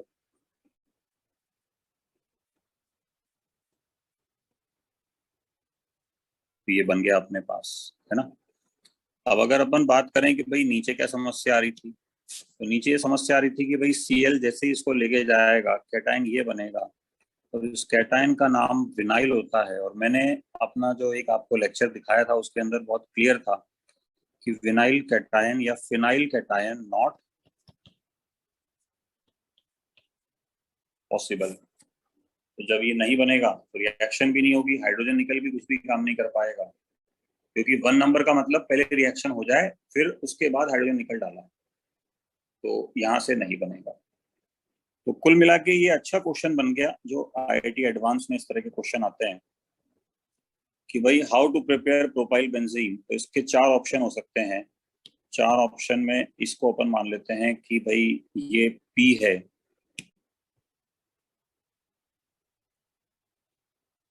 ये Q है,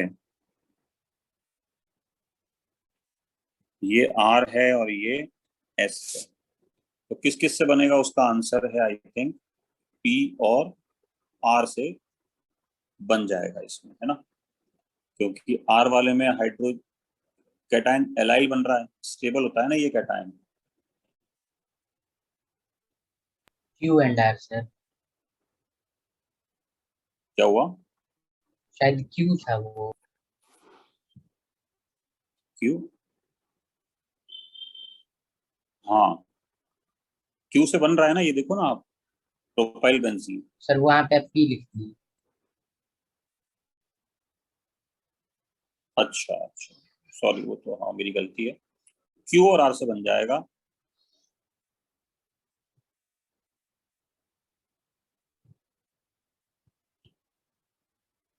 आर करेक्ट मेथड्स। तो ये इस तरह के क्वेश्चन आ जाते हैं IIT में।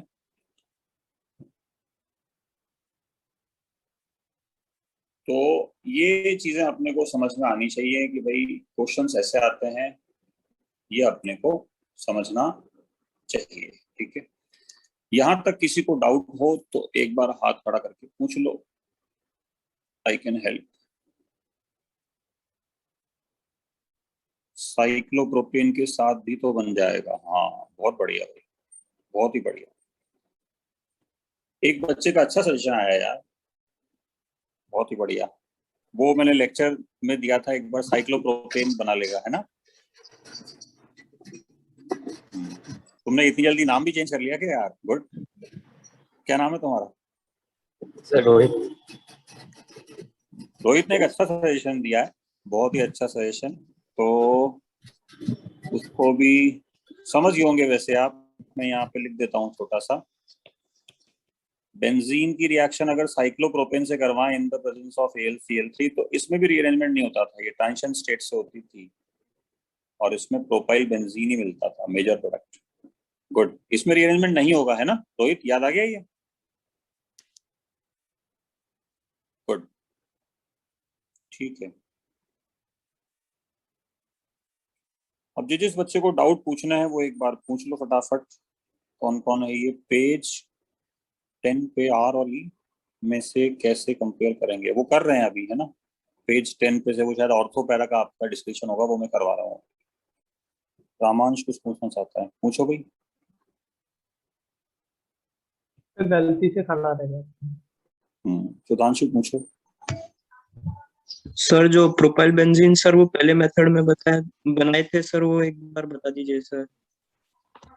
वो एक बार देख लेना ना, नोट्स में है आपके, ये शायद फ्रिडल क्राफ्ट वाले नोट्स में देखना। ठीक है सर।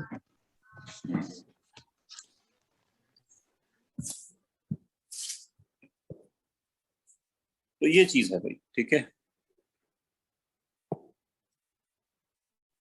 अब अपन नेक्स्ट पॉइंट पे आते हैं, और नेक्स्ट पॉइंट है अपना ortho para ratio.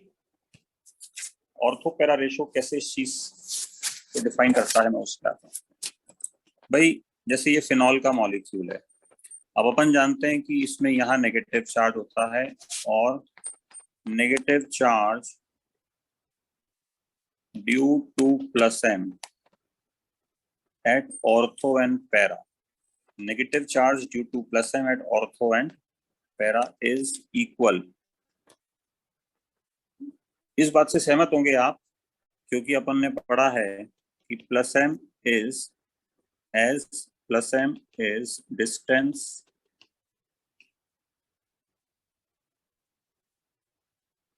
Independent, distance पे डिपेंड नहीं करता था, तो दोनों नेगेटिव चार्ज बराबर आएंगे, है ना। कल के लेक्चर में आप देखना, वो रेजोनेटिंग स्ट्रक्चर्स भी मैंने बना के दिए थे आपको, तो वो दोनों जगह नेगेटिव चार्ज बराबर आएंगे। मगर एक बात सोचो, प्लस एम के साथ साथ माइनस आई भी तो लगेगा, हालांकि छोटा सा ही लगे बट लगेगा तो सही, और माइनस आई इस पे ज्यादा लगेगा। तो अपन एक बात क्लियर कह सकते हैं कि फिनॉल के अंदर जो दो नेगेटिव चार्ज हैं, उनमें से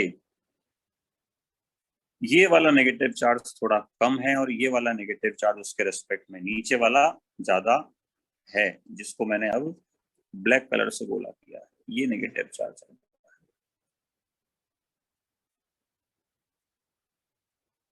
मोर डेंस, रीजन प्लस एम तो बराबर लगेगा, बट माइनस आई की वजह से अपन ये कह सकते हैं, है ना। तो मैं स्टेटमेंट को पूरा करता हूं कि negative charge due to plus m at ortho para is equal as plus m is distant independent, but minus I or plus I can influence negative charge। वो पॉइंट ऑफ व्यू अपने को लेके चलना है। अब इसको कैसे अपने को समझना है, बड़ी सिंपल सी बात है। अब मान लो कोई इलेक्ट्रोफाइल आया Br प्लस, आप खुद बताओ, या Cl प्लस कुछ भी आया, तो जनरल ले रहा हूं मैं इलेक्ट्रोफाइल, आप खुद बताओ कि वो यहाँ ज्यादा आएगा और यहाँ कम आएगा। तो अगर साफ बात करें तो मेटा तो बहुत ही कम बनेगा, ट्रेसेस में 1% के आसपास, और ऑर्थो पैरा में भी अपन ये ले सकते हैं कि ऑर्थो वाला थोड़ा कम बनेगा, क्योंकि माइनस आई प्लस आई में से यहाँ माइनस आई उसको इन्फ्लुएंस कर रहा है, माइनस आई का इन्फ्लुएंस देखने को मिल रहा है। बट एक्चुअली क्या है, ये फाइनल लॉ या फाइनल वर्डिक्ट नहीं है, इसके अंदर बहुत सारे पॉइंट्स आते हैं जो आपको समझने पड़ेंगे, है ना।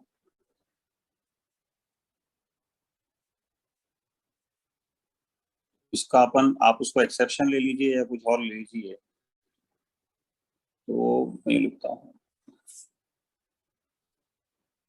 Ortho para ratio is case specific. अब वो केसेस क्या क्या हो सकते हैं ये बता रहा हूँ। मतलब मैंने आपको जो फिनॉल का एग्जांपल दिया वो मोस्ट जनरल और मोस्ट वाइड स्प्रेड एग्जांपल दिया कि भाई कोई भी क्वेश्चन आए आप उसको इस पर्सपेक्टिव में देखिएगा, बट केस स्पेसिफिक कैसे होते हैं अब वो देता हूँ। फिनॉल का ही एग्जांपल लेता हूँ। एनसीईआरटी में एक रिएक्शन दी हुई है कि इसकी रिएक्शन डाइल्यूट HNO3 से करवाई। और अपन जानते हैं डाइल्यूट HNO3 के अंदर इलेक्ट्रोफाइल होगा NO2+। एक बार आप NO2+ को यहाँ लगाइए ऑर्थो पे और एक बार पैरा पे लगाइए। मेटा पे भी लगा सकते हैं, बट मेटा वाले बहुत ही कम बनेंगे। अपन यूं मान के चलते हैं कि भाई 1-2% मिलेंगे, तो मेटा की मैं बात नहीं करना चाहता। अब इस केस में आप अगर पुरानी लैंग्वेज से चलें तो आप कहेंगे कि भाई ये मोर डेंस है तो इसके हिसाब से इलेक्ट्रोफाइल आ जाएगा।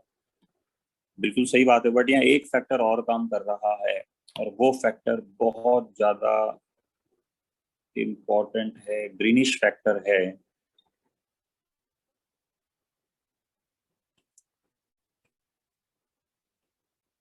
Intramolecular H bond stabilizes the product.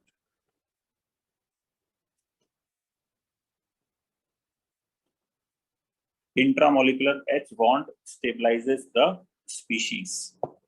तो अब अपने को ये समझ में आना चाहिए कि भाई इसका स्टेबलाइजेशन जो है वो उस प्रकार से ही हो जाएगा, तो काम हो गया अपना, बहुत इजी काम हो गया।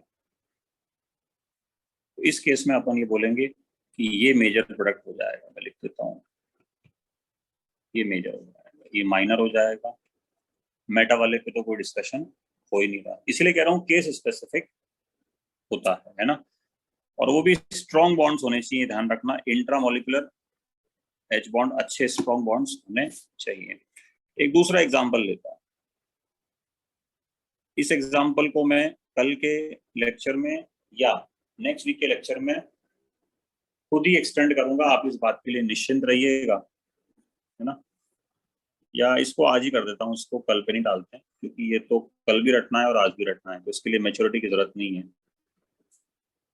टोलुइन की रिएक्शन है। टोलुइन में हाइपर कॉन्जुगेशन की वजह से यहाँ नेगेटिव चार्ज आएगा, है ना। हाइपर कॉन्जुगेशन वो बराबर आएगा एक्चुअली।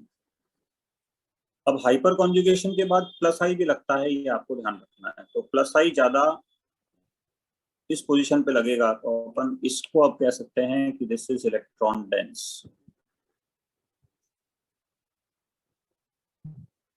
अब जब ये इलेक्ट्रॉन डेंस हो गया है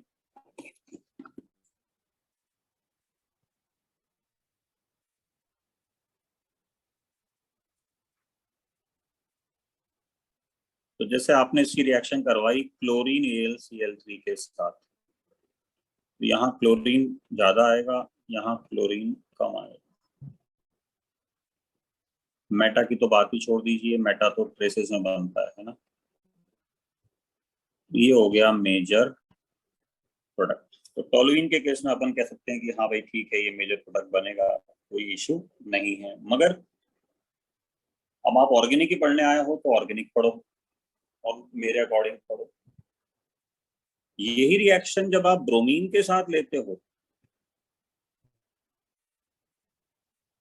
अपन जानते हैं कि यहाँ पे इलेक्ट्रोफाइल ब्रोमीन प्लस का साइज बड़ा है, क्लोरीन उसके रेस्पेक्ट में थोड़ा छोटा होता है।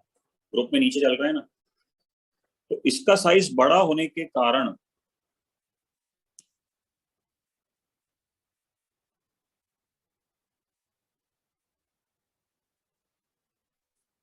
ब्रोमीन के केस में वापस से इलेक्ट्रॉन डेंसिटी काम में नहीं आती।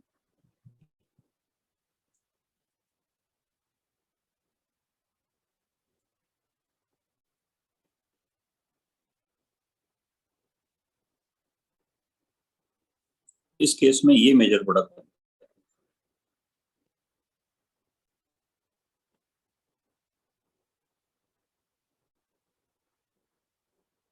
और ये माइनर बन जाएगा। क्योंकि जो प्रोडक्ट है ना उसमें आप देखिए स्टेरिक हिंड्रेंस आ रहा है। मैं रेड कलर के पेंसिल्स को दिखा रहा हूं आपको। कि ये मिथाइल ब्रोमीन के साथ लड़ेगा, हिंड्रेंस वहां जगह तो है नहीं, तो वो कारण इसमें आ जाता है। ये बड़े स्पेसिफिक केस है और मैं यूं नहीं कह सकता कि भाई ठीक है ये आईआईटी के लिए इंपॉर्टेंट नहीं है।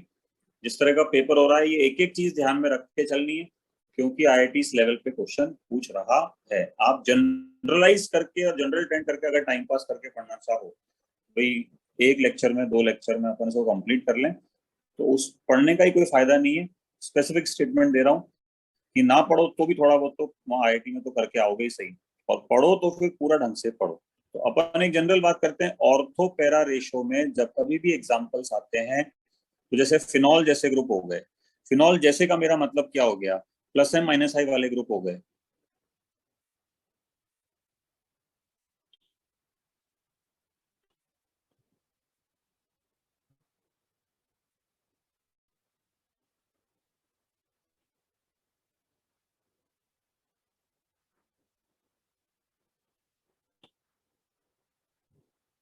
फिनॉल जैसे ग्रुप हो गए, तो कौन कौन हो गए भाई? OH, OR, NH2, हेलोजन, ये सब प्लस एम माइनस आई वाले होते हैं। तो इनमें अपने को हमेशा एक बात ध्यान रखनी है कि भाई हमेशा जो है वो ऑर्थो वाला ज्यादा होगा, और सॉरी उल्टा बोल गया, पैरा वाला ज्यादा होगा, और ऑर्थो वाले पे इलेक्ट्रॉन डेंसिटी माइनस आई खींच के ले जाएगा, वो कम कर देगा। What the point? Specific cases में H बॉन्डिंग आ जाती है, नाइट्रोफिनॉल का वो बेस्ट एग्जांपल है। तो ये ध्यान रखना है कि भाई अगर ऐसी H बॉन्डिंग हो गई तो फिर मेजर प्रोडक्ट ऑर्थो वाला बनेगा। टोलुइन का केस अलग है, मैं कहूंगा इसको अलग से ध्यान रखो। टोलुइन में जनरल इलेक्ट्रोफाइल हो तो ऑर्थो पे ज्यादा, पैरा पे कम, है ना।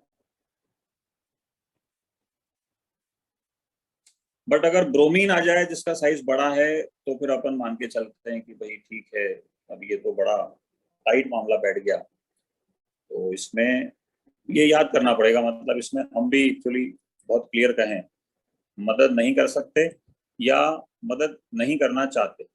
This is better statement I must use. तो ये अपने को क्लियर लेके चलना है कि नहीं ठीक है यार, ये ऐसा ही होता है। तो ये काफी चीजों में कई बार लोग गलत बता देते हैं। ब्रोमीन ऑब्लिक एफी के केस में अपनी शीट में भी पिछली साल तक भी गलत था, भाई ऑर्थो वाला प्रोडक्ट मेजर बनवाया था। इसको मैंने करेक्शन करवाया था कि नहीं, अपने को इसी में हिंड्रेंस में ही देखना है। ये छोटी मोटी चीजें आपको ध्यान रखनी है।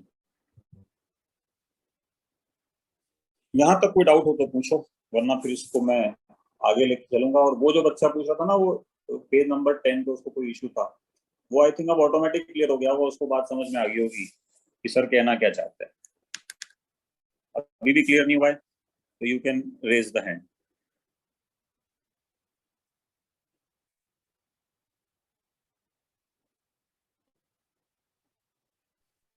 सर हमें कैसे पता चलेगा कि कब कब हिंड्रेंस देखना है, कब नहीं देखना? भाई हिंड्रेंस का एग्जांपल तो स्पेसिफिक है, टोलुइन और ब्रोमाइड का केस है, तो वो स्पेसिफिक एग्जांपल हो गया ना। नहीं भाई एक एग्जांपल देता हूं, अभी आप अनम्यूट रहना, अगर अनम्यूट हो तो। मान लो एक आईआईटी में ये क्वेश्चन आ चुका है, अब आप खुद मुझे बताओ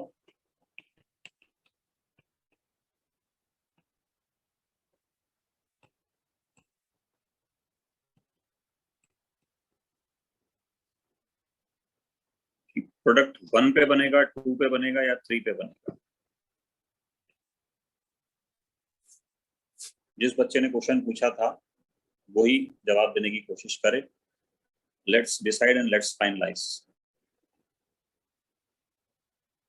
आईआईटी में क्वेश्चन कंफ्यूजिंग नहीं आते कभी भी, ये ध्यान रखना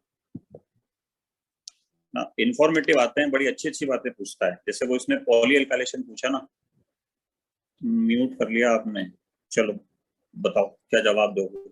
सर 3 पे बनना चाहिए। अच्छा ये ग्रुप कैसा होता है, ओपी या कोई और? पहले तो ये ओपी या एम? ओपी है सर।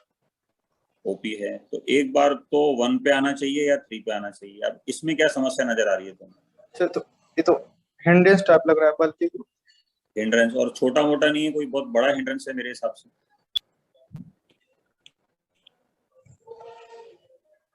इस हिंड्रेंस के सामने सब खत्म हो जाएगा, ये अपने को समझ में आना चाहिए, है ना।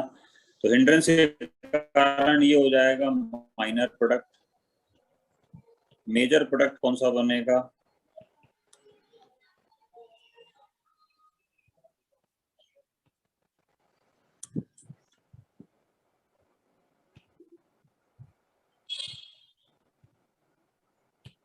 और अपन ये कह सकते हैं कि इसकी 90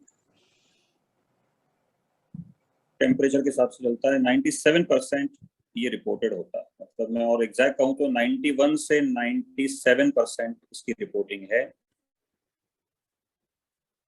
तो I think undisputed major product है। क्या लगता है आपको? डाउट है अभी भी?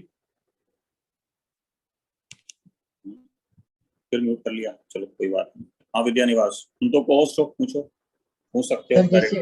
टोलुइन में सर हम लोग अलग से ऐसे केस माने कि क्लोरीन ऑर्थो पे रहेगा। नहीं, ऑर्थो पे रहना एक्सेप्शन थोड़ी है, पैरा पे रहना है, क्योंकि मिथाइल का जब प्लस आई लगेगा, इस बात को समझो ना, तो यहाँ इलेक्ट्रॉन डेंसिटी ज्यादा है, तो यहीं पे तो आना चाहिए था। वो तो नॉर्मल केस हो गया ना, ऑर्थो पे आना, तो टोलुइन के केस में।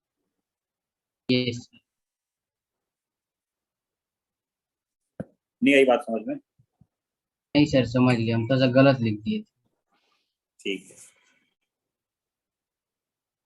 तो ये चीज है ना। लास्ट पॉइंट पे चलते हैं आज के लेक्चर के, and that is reversibility of the reactions.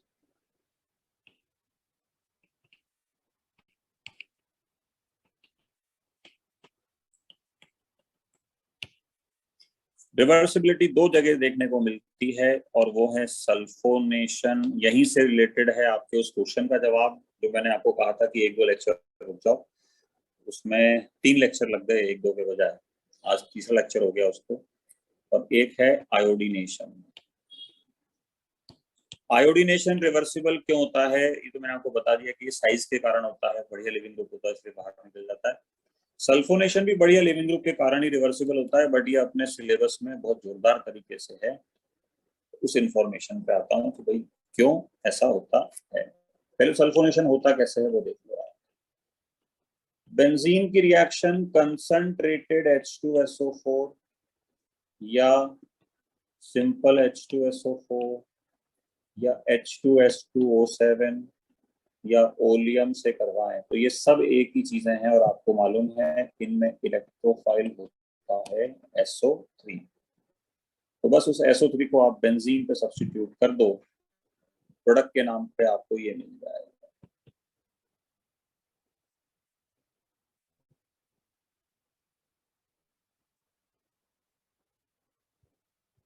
You will be getting this product.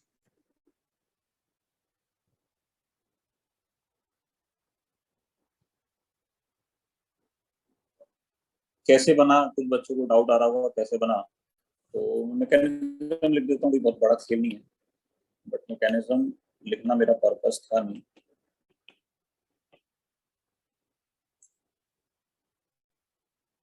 ये पाई बॉन्ड ऐसे पोलराइज करेगा तो यहाँ नेगेटिव आएगा, और ये सल्फर पे अटैक करके, सल्फर इलेक्ट्रोफाइल है इसके अंदर, ये बात मैंने पढ़ाई थी, सिग्मा कॉम्प्लेक्स बना देगा।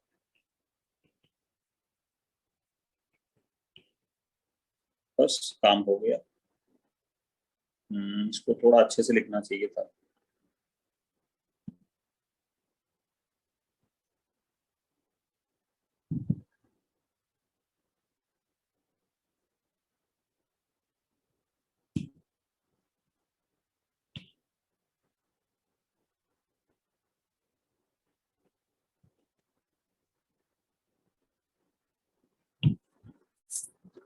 तो ये सिग्मा कॉम्प्लेक्स बन गया आपके पास, बस अब काम हो गया। यहाँ जो हाइड्रोजन है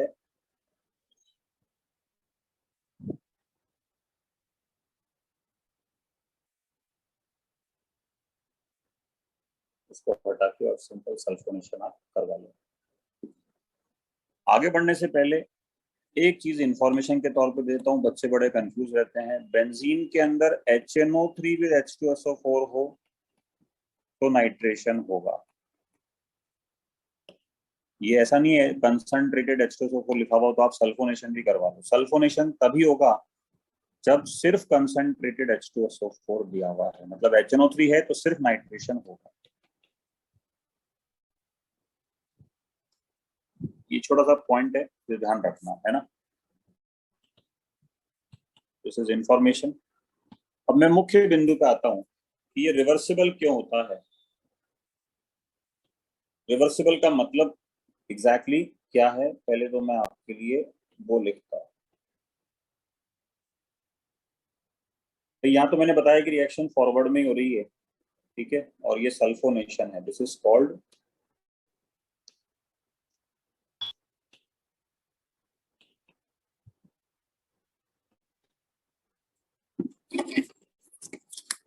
सल्फोनेशन, ठीक है। इस रिएक्शन के थीम पे आता हूं।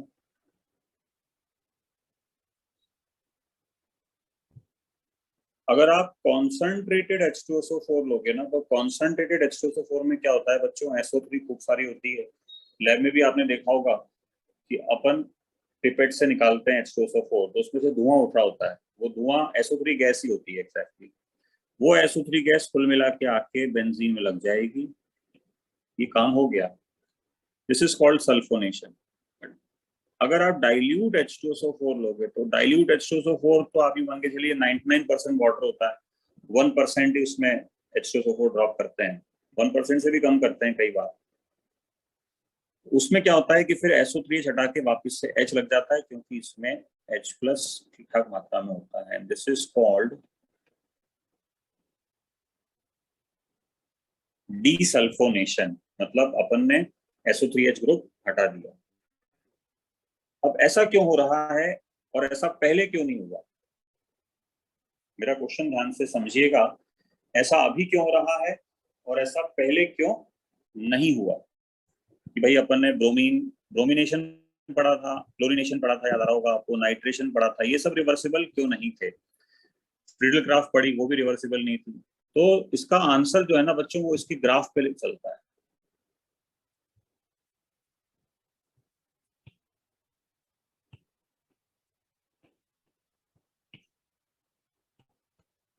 रीजंस इसके मल्टीपल हैं, मैं इसको 2 बार में समझाऊंगा। प्राइमरी रीजन समझा रहा हूँ ग्राफ से, और फिर एक सुपर प्राइमरी रीजन होता है और अच्छा रीजन होता है।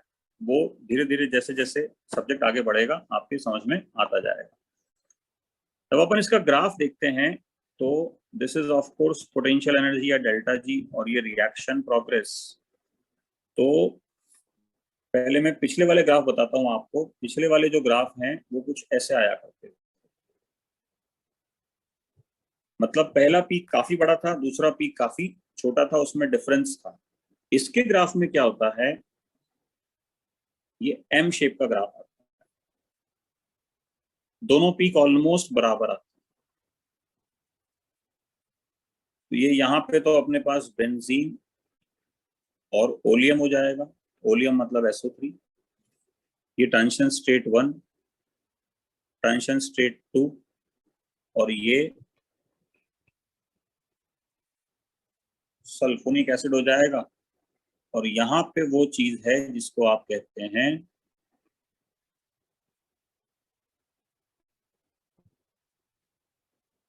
Sigma complex. एक्चुअली बस ये बहुत इंपॉर्टेंट और छोटा सा पॉइंट है, अभी आपको मैं इसको बहुत सिंपल वे में समझा रहा हूँ। कि जैसे मान लो रेड कलर के पेन यूज कर रहा हूँ, यहाँ से रिएक्शन गई, टेंशन स्टेट 1 तक पहुंची, और एक बार सिग्मा कॉम्प्लेक्स पे आ गई, आके रुक गई। तो ये आप देखिए कि रिएक्शन फॉरवर्ड जाए तो भी इसको लेट से उतनी ही एनर्जी चाहिए, और बैकवर्ड जाए तो भी उतनी ही एनर्जी चाहिए। तो फॉरवर्ड बैकवर्ड दोनों जगह जाए सेम एनर्जी चाहिए, तो वो मैथमेटिकली प्रोबेबिलिटी के हिसाब से दोनों जगह जा सकता है।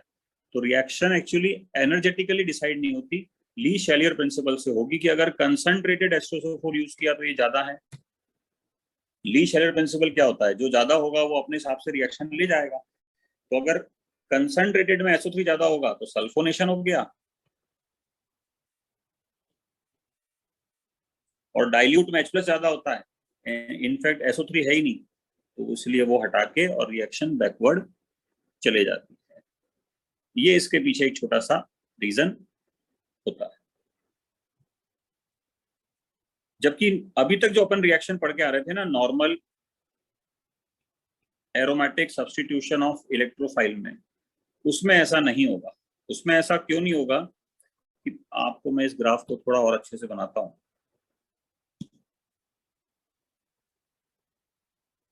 एक बार इस पॉइंट पे ग्राफ आ गया, जिसको मैं ग्रीन से लिख रहा हूं सिग्मा कॉम्प्लेक्स वाले पे, आप ये देखो कि ग्रीन वाले पॉइंट पे ग्राफ आ गया तो ये पीछे नहीं जाना चाहेगा, क्योंकि आगे जाने का रास्ता बहुत आसान है। इतनी सी तो एनर्जी चाहिए, तो फटाफट से नीचे आ जाएगा और प्रोडक्ट बन जाएगा।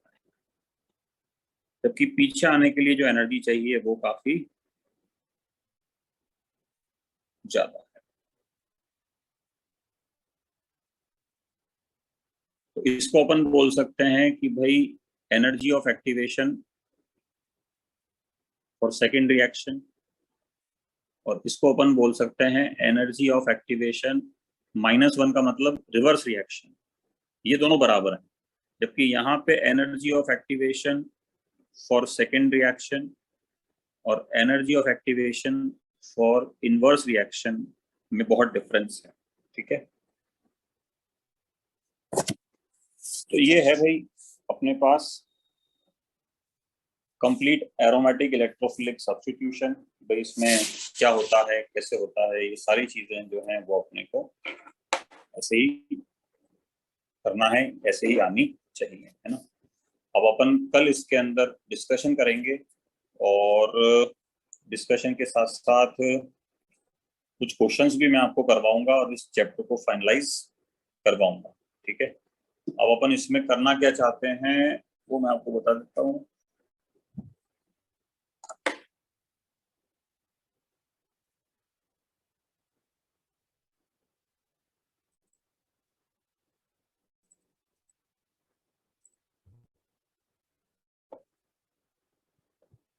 सबसे पहले तो मैं आपको ये PDF भेजता हूँ।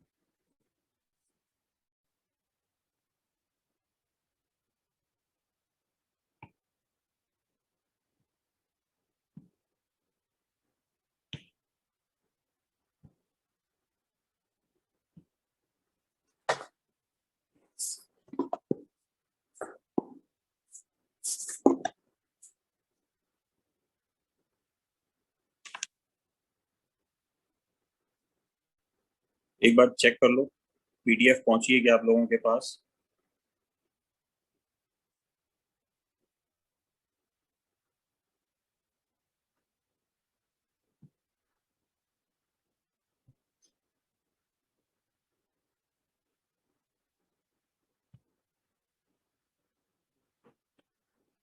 एक PDF और भेजी है मैंने आप लोगों को, उसको भी चेक कर लो।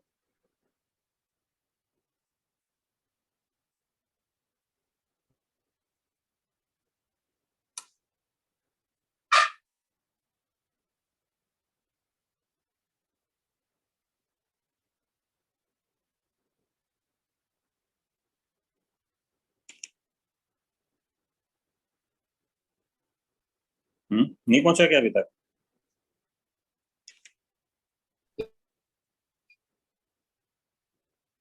पहुंच गया है। 2 PDF आई होंगी ना आपके पास? Yes sir. ठीक है, तो एक जो मैंने आपको 30 क्वेश्चंस का भेजा है वो आप करके लाइएगा, वो अपने को फिनिश करना है। और एक्सरसाइज 1 में से कुछ होमवर्क दे देता हूँ। 2 मिनट रुको, मैं एक बार देखता हूँ एक्सरसाइज 1 है कहाँ पे इसमें।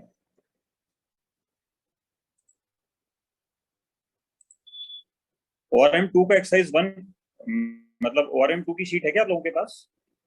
यस।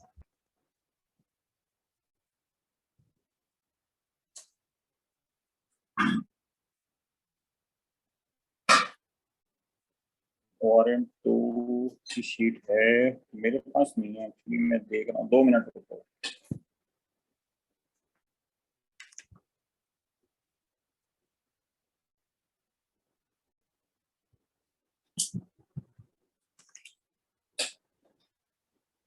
आज का जो लेक्चर था वो बहुत इंपॉर्टेंट और बहुत डिसाइसिव है, उसको अच्छे से पूरा नोट्स की कॉपी में करके और फिर होमवर्क करना, मतलब है ना, ये मतलब मेक इट श्योर कि आज का लेक्चर जो है वो आपका कम से कम तो एक सवाल तो खैर आता ही है, और 2 या 3 सवाल की समझ आपके लिए क्रिएट करेगा। आने वाले चैप्टर्स में भी इसका दखल रहेगा। तो आज का लेक्चर पूरा अच्छे से सॉल्व करके और फिर इसको, जो भी मैंने 30 क्वेश्चन की डीपीपी दी है ना, वो अपन सॉल्व करेंगे, है ना।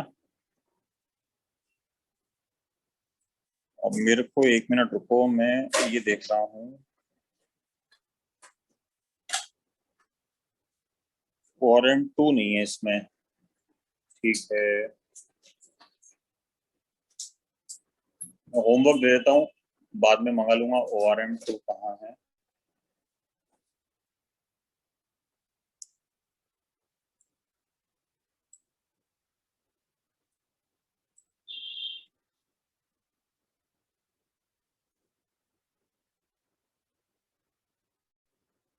किसी के पास शीट हो तो ये देख